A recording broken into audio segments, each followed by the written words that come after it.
I guess I've been thinking about this moment for a long time, but I didn't think I'd actually get here.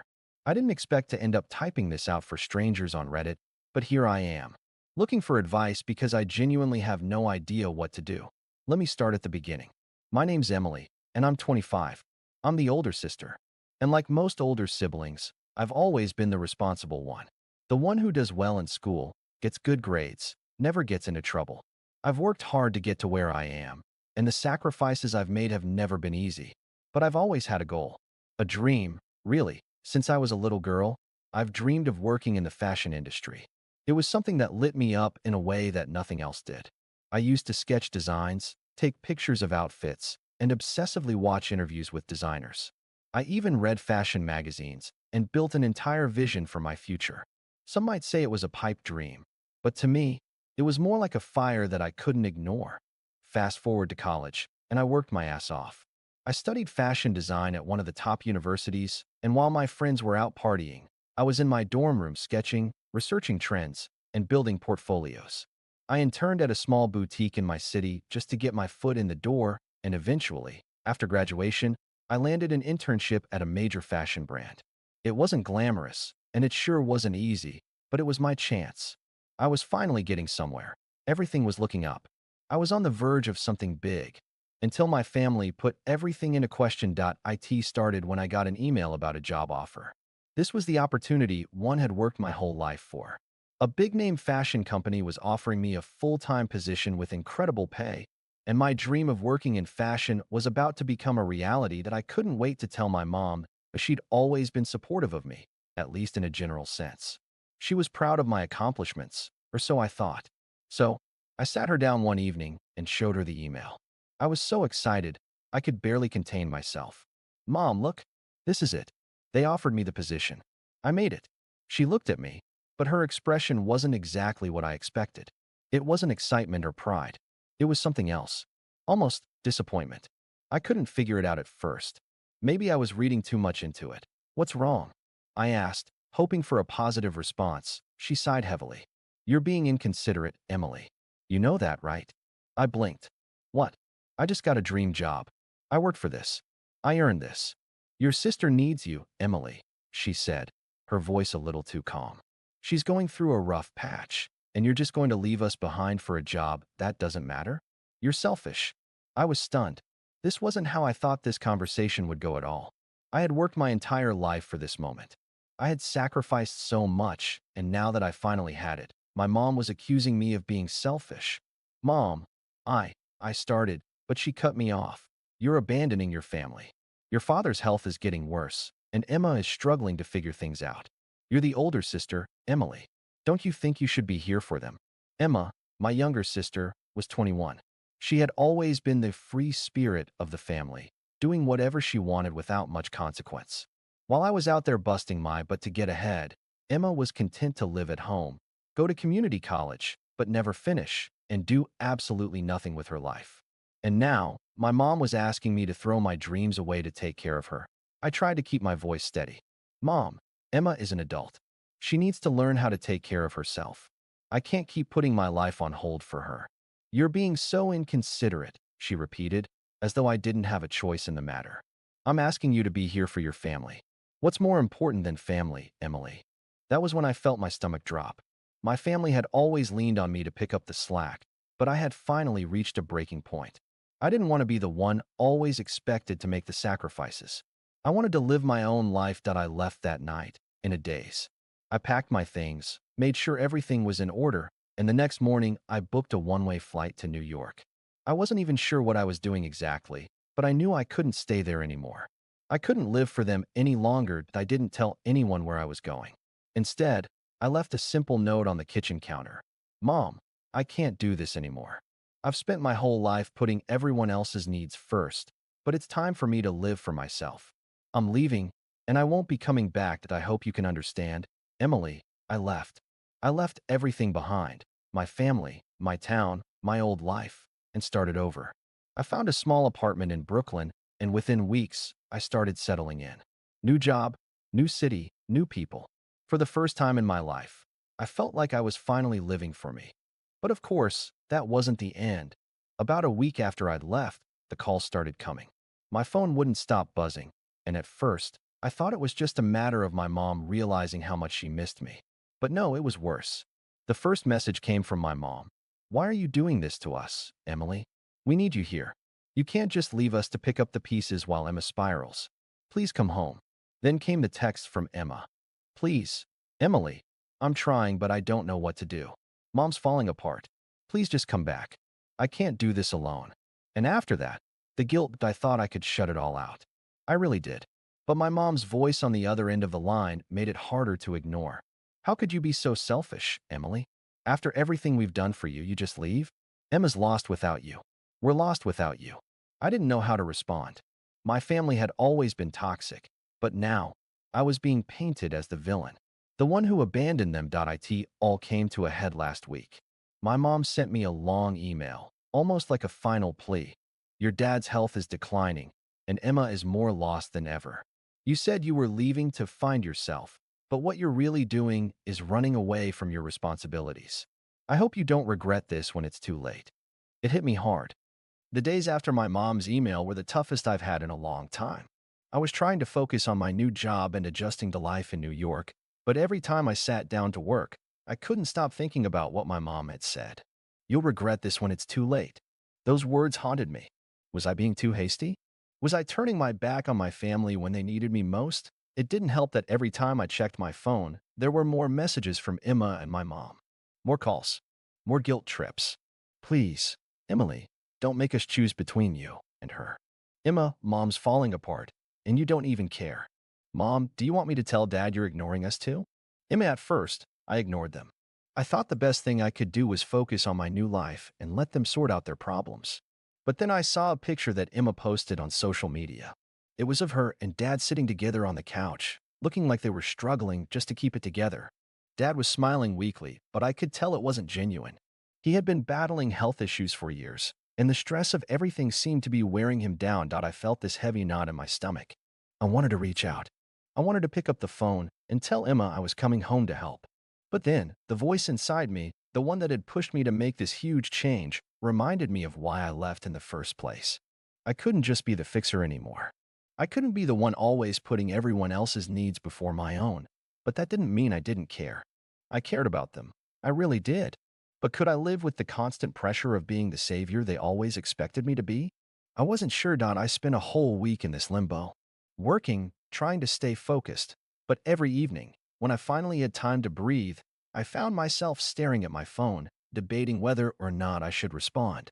I didn't want to give in, but the thought of my dad's deteriorating health, of Emma being so lost, it tore me apart. Finally, I decided to call my mom. I needed to hear her voice, even if I knew it might just make things worse. I sat on my bed, took a deep breath, and dialed her number. "Mom," I said when she picked up. "I got your email. We need to talk." Her voice was shaky, almost as if she'd been crying. "Oh, thank God. Emily, we've been worried sick. I'm so glad you finally decided to listen." I didn't want to argue, not yet. I was trying to keep my emotions in check. "I haven't made any decisions yet, but I'm not just going to come running back because you say so. You have to understand that I need to live my own life. I've worked for this." "I know, Emily. I know. But this isn't about just you anymore. Your sister is falling apart. Your father doesn't have much time left. Do you really want to just walk away from us forever?" Her words cut deep. I wanted to scream at her that I was doing all this to make my life better, but I held it in. I tried to keep my voice steady, but it wavered. "I don't know if I can come back. I don't know if it's even possible to go back to what we had. What I had. I need time. I can't be everything for everyone anymore. You're all we've got left, Emily," she said, almost pleading. "I'm begging you. Come home." "I can't," I whispered, and for a moment, I wasn't sure if I even believed the words I was saying. The silence between us felt unbearable. I could tell she didn't know how to respond. She didn't want to accept that I might not come back. But the truth was, I didn't know what was next for me, or if I was ever going to return home. After a long, painful pause, she sighed. "I don't know what to say. I thought I raised you better than this." I could feel the anger in her voice. It wasn't the first time she'd said something like that, but this time, it hit harder. "I don't want to hurt you, Mom, but I can't keep sacrificing myself for you or Emma. You've always expected me to be the responsible one, the one who does everything right. but I'm not happy like this. I'm not myself anymore. I'm just asking you to help us, Emily. That's all. I am helping. By not abandoning my dreams for the sake of everyone else. I'm doing this for me. If you can't understand that, then maybe I need to figure out what kind of family I'm really dealing with. There was another long silence, and this time, it was my mom who hung up. I sat there for a long time, staring at the phone in my hand. I don't even know what I expected from that conversation. I thought maybe we could come to some sort of understanding, but instead, it felt like I just confirmed everything I'd been feeling. That no matter how much I did for them, it would never be enough. A few hours later, I got another message from Emma. Emily, please. I don't know how to do this without you. You said you were going to be there for me. Please don't leave me. We need you. I didn't know how to respond. I just stared at the screen. Was I really leaving my sister behind? Was I being too harsh by holding my ground? But I couldn't go back to the girl who gave up everything for others. I couldn't let that happen again. So I did something I thought I would never do. I didn't respond to her message. I didn't call her. Instead, I sat in my apartment, closed my eyes, and tried to block it all out for a moment. Tried to just breathe. The next few days were a blur. I threw myself into my work even more than before, trying to drown out the nagging voice in the back of my head. My phone was constantly buzzing with texts and emails, but I just couldn't bring myself to respond. I knew if I did, I'd cave. And caving meant going back to everything I was trying to escape, but it wasn't easy. Every time I saw something that reminded me of my family, an old photo, a familiar song, even a stupid meme Emma would have sent me if I had just answered, I felt this unbearable ache in my chest. Was I doing the right thing?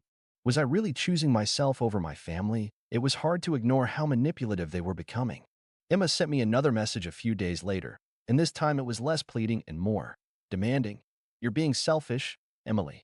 You know that, right? You know Dad doesn't have much time left. Mom is a mess, and you're just off living your life like none of this matters. I felt a pang in my chest. I didn't want to be seen as heartless, but at the same time, I couldn't let her guilt trip me back home. I knew what I was doing was hard on them, but I couldn't let it be my problem anymore. I had spent my whole life trying to fix everything for everyone else, and it was destroying me. I didn't respond to Emma. Instead, I went out with some friends to a new bar in the city that I'd been wanting to try. For the first time in weeks, I felt like I could breathe without the weight of my family's expectations on my shoulders. My friends were supportive. They didn't know the full story, but they could tell something was off. They just told me to do what was best for me. But then, the unexpected happened. I got a call from my dad. First. I didn't pick up. I had no idea what to expect. Would it be more guilt? More pressure to come back? Would he beg me to return, like Mom had? But after a few seconds, I picked up the phone, my heart racing. Hey, Dad, I said, trying to keep my voice calm. Emily, his voice was soft but tired. I've been meaning to talk to you. About everything that's going on. I took a deep breath. I've been busy, Dad. What's up? There was a long pause. I could hear the sound of him coughing in the background. His health had been deteriorating for months, and I could tell it was getting worse. I know you're upset with us. I know your mom and Emma are being difficult. But I want you to know that I don't want you to feel guilty. You've worked hard for this opportunity, and I don't want you to think you owe us anything. I just want you to be happy. His words hit me harder than I expected. I had always seen him as the one person who would never ask me for anything. He had always been the rock, the one who told me to follow my dreams and not let anyone hold me back. I'm not upset, Dad, I said quietly. I don't know what to do anymore. I've been putting everyone else first for so long, and now I don't even know who I am. I had to leave, or I'd lose myself completely. I get it, Emily. I really do, he said softly. But just don't forget us. And if you ever want to come home, know that the door is always open. It was the first time I felt like I wasn't just being expected to be the responsible one. My dad had always been the kind of person who was there for me no matter what, but this was different. It felt like permission to live my life without feeling guilty. But then, the next bombshell came. I hung up the phone with my dad, trying to process everything, when my phone buzzed again. I didn't recognize the number, but I answered it anyway. Is this Emily? The voice on the other end asked. Yeah. Who's this? This is Alicia from the law firm. I'm calling about your mother's will. My heart stopped. I'm sorry. What? My mom's will. Yes. We've been trying to get in touch with you. Your mom has requested a meeting with you regarding some of her estate. She'd like to discuss certain matters with you. I froze. My mom had been talking about her will for months. but I never thought it would be something I had to deal with. My head was spinning. What did this have to do with me?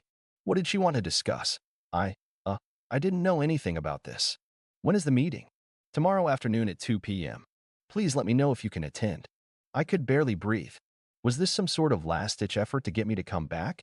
Or was it something else entirely? The rest of the night, I couldn't shake the feeling that something was off. My dad's call had left me conflicted, but now this. What was my mom planning? I didn't know what to think anymore. And so, I found myself standing in front of my apartment the next day, looking at the clock on my phone, wondering if I should go to that meeting. Part of me wanted to avoid it, if it was another way for her to manipulate me, but another part of me felt like I couldn't run from it. I had to know what was going on. I took a deep breath, made my decision, and got in a cab to the law office. I arrived at the law office around 1:45 p.m. My heart was thundering in my chest, and my palms were sweating. I had no idea what to expect. Maybe it was just another attempt to guilt trip me. Maybe not. Either way, I knew I had to go through with it. I entered the glass building and approached the receptionist. She smiled politely and gestured to the elevators. Ms. Anderson, your appointment is on the 18th floor, she said, and I nodded. Feeling an unease settling in my stomach, I rode the elevator in silence, trying to calm myself. When the doors opened, I was led down a hallway lined with crisp white doors. I barely even heard my footsteps as I approached the one marked Alicia Fields, ESQ. I knocked softly and opened the door. My mom was sitting in one of the leather chairs, looking incredibly out of place in the sterile, polished office. She wasn't crying, wasn't demanding, but there was something about her demeanor that felt cold. She looked up when I entered, and her eyes hardened when she saw me. It was like I was a stranger, not her daughter. Emily, she said, the tone in her voice sharp and detached. I'm glad you could make it. I didn't know what to say. The woman sitting in front of me wasn't the mother I knew. She wasn't even the woman I had left behind. There was nothing maternal about her, just a businesswoman, sitting across from me with a lawyer by her side. Alicia, the lawyer, stood up and extended her hand. Ms. Anderson, she said, giving me a tight smile. Please take a seat. I sat down, my heart pounding. I couldn't shake the feeling that I was walking into some kind of trap. Let's get straight to the point, Alicia said, opening a thick file in front of her. She looked at my mom for a brief moment before turning her attention back to me. As per your mother's request, we are reviewing the terms of her will. She has made some significant changes recently. My eyes flickered to my mom, who still hadn't said a word, but her eyes were trained on me. She wasn't looking at me with love. She wasn't looking at me at all, like I was a nuisance she had to deal with. It made my stomach twist. Alicia continued. In light of recent events, your mother has decided to make some adjustments to the beneficiaries in her will. What kind of adjustments? I asked, my voice barely a whisper. Well, Alicia hesitated. It appears that your mother has removed you from her will. I froze. My entire world stopped for a moment, the blood draining from my face. I stared at her, the words echoing in my head, but I couldn't understand them. What? What do you mean? Alicia looked at my mother, who now finally spoke up, her voice icy and void of emotion. I've decided that you're no longer a beneficiary in my will, Emily. You left us when we needed you. You've chosen your dream over your family. I can't reward that kind of selfishness. The words hit me like a punch to the gut. I felt my breath catch in my chest, my vision blurring. My eyes flicked to Alicia, hoping she would say something, but she just kept her gaze fixed on the papers in front of her. I'm sorry, Emily, my mom continued, her voice distant, but you made your choice when you abandoned us. Your sister. She needs more than I can offer her now. I won't leave her with nothing. She'll be taken care of. I was shaking now, barely holding myself together. You're punishing me for wanting to live my own life? My voice cracked, but I couldn't stop. You've always told me I should follow my dreams. But when I actually do it, I'm supposed to just sacrifice everything for you. Her eyes narrowed. No, Emily. You were supposed to sacrifice everything for your family, not run away and hide behind your so-called dreams. The words stung worse than anything she had ever said to me. The weight of it all, the guilt I had carried for years, the responsibility I had taken on for everyone. Suddenly, it was gone. I realized that I had been walking on eggshells my whole life, trying to please her, trying to be the perfect daughter, trying to make everyone happy, all while losing myself. The lawyer cleared her throat, looking uncomfortable. Emily, I can't force you to accept this, but as per your mother's wishes, the new distribution will go into effect as soon as she— I get it, I interrupted. I get it. I stood up abruptly, my mind racing, my heart pounding in my ears. My mom didn't even try to stop me. I turned on my heel, leaving the room, leaving them behind. I didn't look back. The elevator ride down felt like the longest of my life, and when I stepped outside into the cold air, I didn't know whether to laugh or cry. This was it. This was the final straw, and I had lost everything for them. My youth, my happiness, my life. And they had just confirmed that nothing I did would ever be enough. And that was when I made a decision. I wasn't going back. I couldn't. I had spent years trying to please them, bending over backward to fulfill their expectations, and all it had ever done was suffocate me. There was no more room for compromise, no more room for guilt. If they were willing to cut me out of their lives so easily, then I had no reason to continue fighting for their approval. I walked away from the law office and didn't look back. The weight in my chest slowly began to lift as I took each step further away from the life I had once known. The life where I had tried to be everything for everyone else. This time, I was doing it for me. I boarded a flight that afternoon. One way. No return ticket. And as the plane soared into the sky, I realized that I was free. Free from the expectations. Free from the toxic ties. The road ahead was unknown, but it was mine to walk. And for the first time in years, I felt like I could finally breathe. I don't know exactly what's next, but I'm taking control of my life for the first time. I'm going to focus on my career, travel more, and just live. No more worrying about what they think or trying to fix things that aren't broken. I'm curious, though. What do you all think? Should I try to rebuild things with my family someday? Or just keep moving forward without them? Let me know in the comments.